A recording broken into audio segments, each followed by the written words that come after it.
Hi, എല്ലാവർക്കും നമസ്കാരം. എൻ്റെ പേര് നിഖില. ഞാൻ ഇന്നിവിടെ കാണിക്കാൻ പോകുന്ന റെസിപ്പി ഒരു പായസത്തിൻ്റെതാണ്. പ്രഥമൻ, പരിപ്പ് പ്രഥമൻ. സദ്യ സ്പെഷ്യലൊക്കെയുള്ള ചെറുപയർ പരിപ്പ് പ്രഥമനിലെ അതാണ് കാണിക്കാൻ പോകുന്നത്. നമുക്ക് നോക്കാം. അതിനായി ഞാൻ 1.5 കപ്പ് ചെറുപയർ പരിപ്പ് എടുത്തിട്ടുണ്ട്.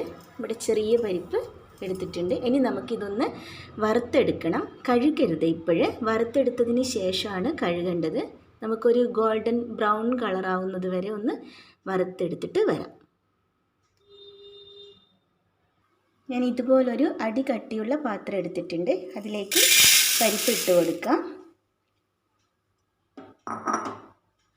കരിഞ്ഞു പോവാതെ വറുത്തെടുക്കണം കേട്ടോ. ഇതൊന്ന് വറുത്തെടുക്കാം.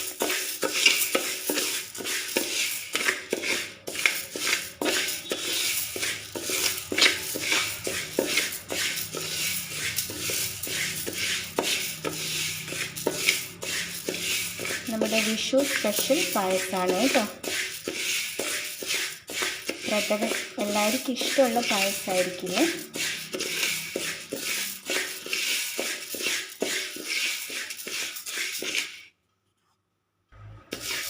പരിപ്പിൻ്റെ കളറ് മാറി വരുന്നുണ്ട്. കരിഞ്ഞു പോവാതെ നോക്കണേ. കുറച്ചുകൂടി ഒന്ന് ഒരു ബ്രൗൺ കളറാവുമ്പോൾ നമുക്ക് തീ ഓഫ് ചെയ്യാം. എല്ലാവർക്കും പ്രഥമനൊക്കെ ഉണ്ടാക്കാൻ അറിയായിരിക്കും, ഒട്ടുമിക്ക പേർക്കും അല്ലേ. എന്നാലും എങ്ങാനും ആർക്കെങ്കിലും അറിയാതെ ഉണ്ടെങ്കിലോ അവർ കണ്ടുവെച്ചല്ലേ. അവർക്ക് ഞാൻ എങ്ങനെയാണ് ഉണ്ടാക്കുന്നതെന്ന് കാണിക്കാമല്ലോ. വിഷു അല്ലേ, അപ്പോൾ നമുക്കൊരു പായസമെങ്കിലും ഉണ്ടാക്കണ്ടേ. സ്പെഷ്യലായിട്ടുള്ള, അതും പ്രഥമൻ തന്നെ ആവുമ്പോഴേ നല്ലതല്ലേ. എങ്ങാനും പായസം ഉണ്ടാക്കാൻ അറിയാത്ത ആരെങ്കിലും ഉണ്ടെങ്കിൽ ഞാൻ ഉണ്ടാക്കുന്നത് എങ്ങനെയാണെന്ന് കാണിച്ചു കൊടുക്കാമല്ലോ അല്ലേ. പരിപ്പ് നന്നായിട്ട് വറന്ന് വന്നിട്ടുണ്ട് കേട്ടോ. ഈ ഒരു പരുവം മതി. നമുക്ക് തീ ഓഫ് ചെയ്യാം.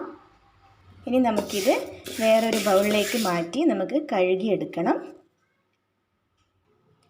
ഈ ഒരു കളറിൽ വേണം നമുക്ക് വറുത്തെടുത്തിട്ട് വരാനേ.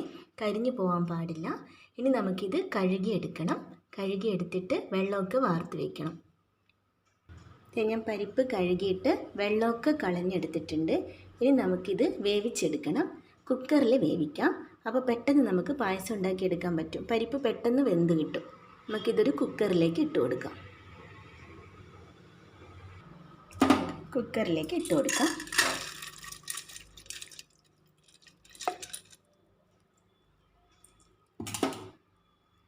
എല്ലാം കുക്കറിലേക്ക് ഇട്ട് കൊടുത്തിട്ടുണ്ട്. ഇനി വേണ്ടത്, ഞാനിവിടെ 2 തേങ്ങയുടെ പാല് പിഴിഞ്ഞെടുത്തിട്ടുണ്ട്.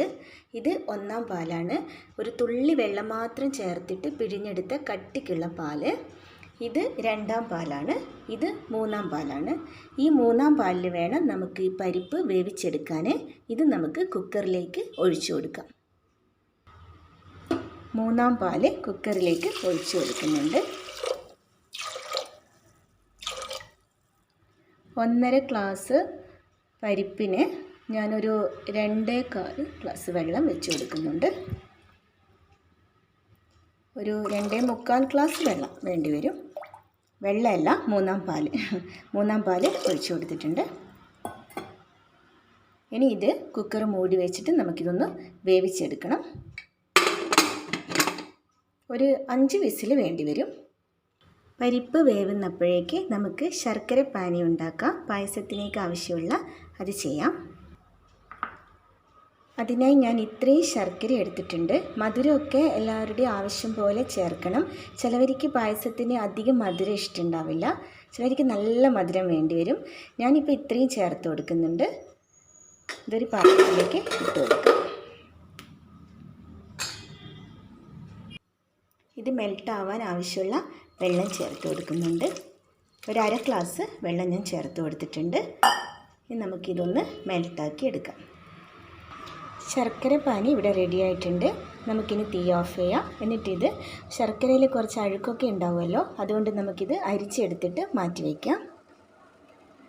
ശർക്കര പാനി ഞാനിവിടെ അരിച്ചെടുത്ത് മാറ്റി വെച്ചിട്ടുണ്ട്. ഇനി നമുക്ക് കുക്കറിൽ വെച്ച് പരിപ്പ് വെന്തോന്ന് നോക്കാം. ഒരു 5 വിസിൽ വന്നിട്ടുണ്ട്. നമുക്ക് കുക്കറൊന്ന് തുറന്ന് നോക്കാം. പരിപ്പ് നന്നായിട്ട് വെന്ത് വന്നിട്ടുണ്ട്. നമ്മുടെ മൂന്നാം പാലിൽ കിടന്നിട്ട് നന്നായിട്ട് വെന്ത് വന്നിട്ടുണ്ട്. കണ്ടോ, മൂന്നാം പാലിൽ കിടന്ന് നന്നായി വെന്ത് വന്നിട്ടുണ്ട്.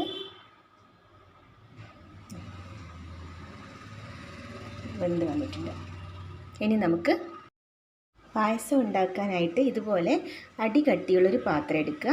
എന്നിട്ട് കുക്കറിൽ വേവിച്ച പരിപ്പ് ഇതിലേക്ക് നമുക്ക് മാറ്റാം. ഞാൻ പരിപ്പ് ഇതിലേക്ക് മാറ്റിയിട്ടുണ്ട്. ഇനി നമുക്ക് എടുത്തു വെച്ചിരിക്കുന്ന രണ്ടാം പാല് ഇതിലേക്ക് ഒഴിച്ചു കൊടുക്കാം. രണ്ടാം പാല് ഇതിലേക്ക് ഒഴിച്ചു കൊടുക്കാം.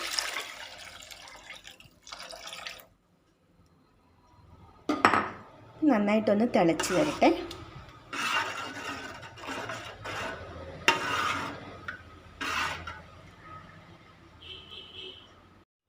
രണ്ടാം പാലിൽ കിടന്നിട്ട് നമ്മുടെ പരിപ്പൊക്കെ നന്നായിട്ട് കുറുകി വന്നിട്ടുണ്ട് നമ്മുടെ പായസം.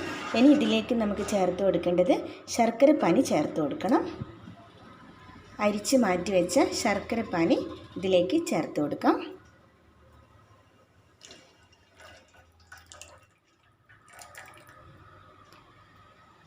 നന്നായിട്ട് ഇളക്കി കൊടുക്കണം, അടി പിടിച്ചു പോകരുത്. നന്നായിട്ട് ഇളക്കി കൊടുക്കാം.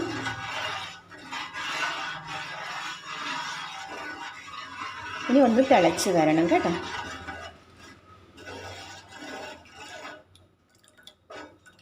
ഇനി ഇതിലേക്ക് നമുക്ക് കുറച്ച് ഏലക്കായുടെ പൊടി ചേർത്ത് കൊടുക്കാം. കുറച്ച് ജീരകം, ചെറിയ ജീരകം പൊടിച്ചത് ചേർത്ത് കൊടുക്കാം. കുറച്ച് ചുക്ക് പൊടിയും കൂടെ ചേർത്ത് കൊടുക്കാം. പൊടികളൊക്കെ ഓരോരുത്തരുടെ ഇഷ്ടം പോലെ ചേർക്കണം കേട്ടോ. ചുക്ക് പൊടിയൊന്നും ചിലവർക്ക് പിടിക്കില്ല. ചുക്ക് പൊടിയുടെ ടേസ്റ്റൊന്നും അത് വേണ്ടാത്തവർക്ക് ചേർക്കണ്ട കേട്ടോ. ഏലക്കായൊക്കെ ചേർത്ത് കൊടുത്തോളൂ, നല്ലൊരു ഫ്ലേവറിന് വേണ്ടിയിട്ടാണ്, നല്ല ടേസ്റ്റുമാണ്. ചെറിയ ജീരകത്തിൻ്റെ പൊടി, ഏലക്കായുടെ പൊടി, ചുക്ക് പൊടി ഇത് ചേർത്ത് കൊടുക്കാം. ഇനി ഇതിലേക്ക് നമ്മുടെ മധുരം ഒന്ന് ബാലൻസ് ചെയ്യാൻ വേണ്ടിയിട്ട് ഒരു പൊടിക്ക് ഉപ്പ് ചേർത്ത് കൊടുക്കുന്നുണ്ട്. ഞാൻ പൊടിക്ക് ഉപ്പ് ചേർത്ത് കൊടുത്തിട്ടുണ്ട്. നന്നായിട്ട് ഇളക്കി കൊടുക്കണം കേട്ടോ, അടി പിടിക്കാതെ നോക്കണം.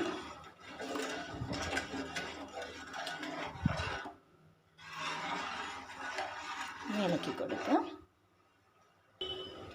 നല്ലൊരു മണമൊക്കെ വരുന്നുണ്ട് കേട്ടോ, ഏലക്കായുടെ ഒക്കെ നല്ലൊരു ഫ്ലേവർ വരുന്നുണ്ട്.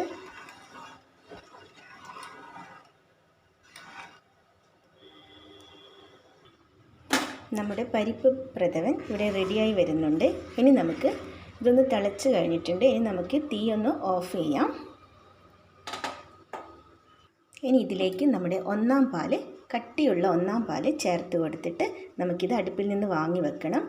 അത് ചേർത്ത് കൊടുക്കുക. കട്ടിയുള്ള ഒന്നാം പാല് ചേർത്ത് കൊടുക്കുന്നുണ്ട്. പായസം ഒന്ന് തണുത്ത് കഴിയുമ്പോൾ കുറച്ച് തിക്കാവും കേട്ടോ. അപ്പോൾ ആ പരുവത്തിൽ വേണം നമ്മൾ പാലൊക്കെ, തേങ്ങാപ്പാലൊക്കെ ചേർത്ത് കൊടുക്കാൻ. ഒന്ന് തണിയുമ്പോൾ ഒന്ന് തിക്കായി വരും. ഇനി ഇത് തിളക്കാൻ പാടില്ല കേട്ടോ. തേങ്ങാപ്പാൽ ഒന്നാം പാൽ ചേർത്ത് കൊടുത്തതിന് ശേഷം ഒന്ന് ഇളക്കി കൊടുത്താൽ മാത്രം മതി. ഇനി ഇത് തിളക്കണ്ട. ഇനി നമുക്ക് ചെയ്യേണ്ടത് ഇതിലേക്ക് നെയ്യിൽ കശുവണ്ടിപ്പരിപ്പും തേങ്ങാക്കൊത്തും ഉണക്കമുന്തിരിയൊക്കെ ഒന്ന് മൂപ്പിച്ചിട്ട് ഇട്ട് കൊടുക്കണം. അത് ചെയ്യാം. തീ ഓഫ് ചെയ്തിട്ടുണ്ട്.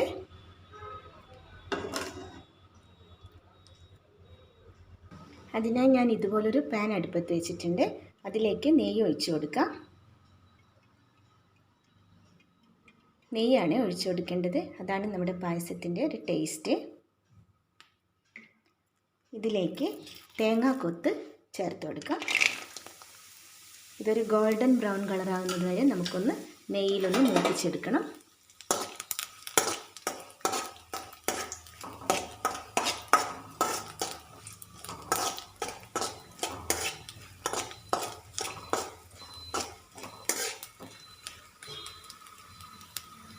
തേങ്ങാക്കൊത്ത് ഒന്ന് കളർ മാറി വരുമ്പോൾ നമുക്കിതിലെ കശുവണ്ടി പരിപ്പ് ചേർത്ത് കൊടുക്കാം.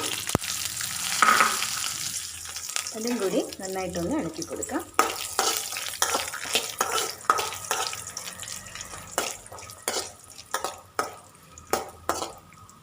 കശുവണ്ടി പരിപ്പ് ഒന്ന് മൂത്ത് വരുമ്പോൾ നമുക്ക് ഉണക്കമുന്തിരി ചേർത്ത് കൊടുക്കാം. ഞാൻ കറുത്ത മുന്തിരിയും വെളുത്ത മുന്തിരിയും ചേർത്ത് കൊടുക്കുന്നുണ്ട്. നല്ല ടേസ്റ്റ് ആയിരിക്കും. ഇതും കൂടി ചേർത്ത് കൊടുക്കാം. ദാ ഇത്രയും മതി. ഇനി നമുക്ക് തീ ഓഫ് ചെയ്യാം. ഈ നെയ്യോട് കൂടെ തന്നെ നമ്മുടെ പരിപ്പ് പ്രഥമനിലേക്ക് ചേർത്ത് കൊടുക്കാം കേട്ടോ. ഇതിലേക്ക് ചേർത്ത് കൊടുക്കാം.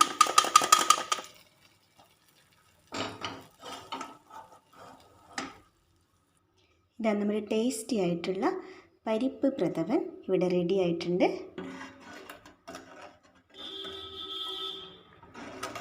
കണ്ടോ?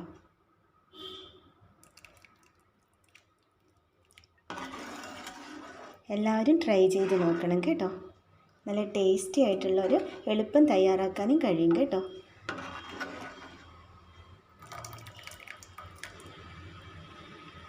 നമുക്കിനി ഇതൊരു സെർവിങ് ഡിഷിലേക്ക് മാറ്റിയിട്ട് കാണാം കേട്ടോ.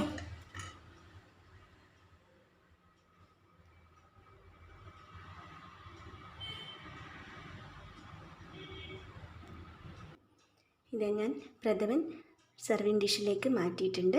നല്ല ടേസ്റ്റി ആയിട്ടുള്ള നമ്മുടെ പരിപ്പ് പ്രഥമൻ, സദ്യ സ്പെഷ്യൽ പ്രഥമൻ. എല്ലാവരും ട്രൈ ചെയ്ത് നോക്കണേ.